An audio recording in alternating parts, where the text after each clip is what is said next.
Basically इस patient जो होते हैं CLD के, उनके अंदर क्या होता है, कब्ज़ की जो है ना वो कंडीशन ज़्यादा होती है। उस वजह से जितना रिटेन होता है सारा फूड, उसमें जितना भी होता है वो डाइट प्रोडक्ट वगैरह तमाम चीज़ें सारा वो हर चीज़ वो वहाँ से बढ़ जाती हैं। उसमें वहाँ से नाइट्रोजन वगैरह एब्जॉर्ब होते हैं सारा उस, और वो जिसे आम ज़बान में हम कहते हैं दिमाग पर चढ़ जाना, उसमें होता है। और जो दिमाग के सेल होते हैं उसके अंदर सोजिश वगैरह या उसका फूलना होता है, उस वजह से गनुज़ की होती है।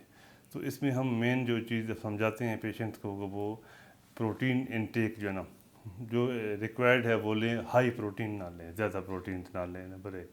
नंबर 2 हम ये कहते हैं कि वो कब्ज़ ना होने दें। उसके लिए हम उनको ना जो स्टूल सॉफ्टनर होते हैं या उसको कब्ज़ के लिए जो मेडिसिन होती हैं हम उनको बाकायदगी से देते रहते हैं, ताकि वो उनका 1 से 2 सॉफ्ट स्टूल लाजमी आने चाहिए। अगर पेशेंट को नहीं आए तो उसमें फिर ख़दशा ये बढ़ जाता है। तीसरा ये होता है कि मेन जो चीज़ होती है वो किसी जिस्म में किसी जगह पे इन्फेक्शन वगैरह हो तो उस वजह से भी ये एग्रीवेट हो जाती है तमाम चीज़ें सारा कुछ। तो ये मेन चीज़ें हैं। खाने के लिहाज से बता दिया, और उनको मेंटेनेंस बाउल हैबिट्स के लिहाज से ये अपना आपको मेंटेन रखें तो नहीं होती। खुदा न खास्ता वो तमाम चीज़ें इम्बेलेंस हो जाए, बीमारी की नौयत बढ़ गई हो तो उसके अंदर अगर हो जाए तो हम करना क्या होता है।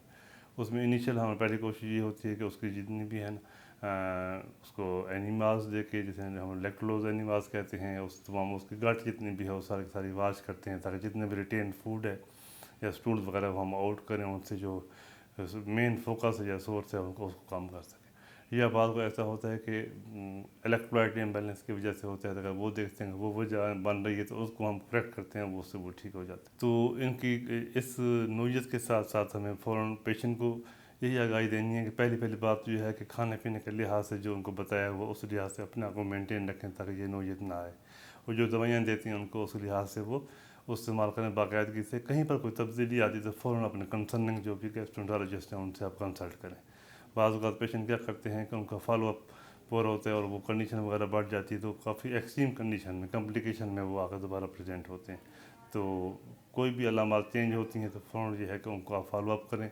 रेगुलरली डाइट का जो मेंटेनेंस है वो करें, मेडिसिन का करें, और कोई चीज़ ऐसी हो जाती है तो फ़ौरन अपना कंसर्न एरिया में कंसल्टेंट को अपने वहाँ आकर चेकअप कराएं, और हो सकता है बीमारी की नोयत के लिहाज से जो फर्दर ट्रीटमेंट हम ऐड ऑन करते हैं वो तमाम चीज़ें कर सकें।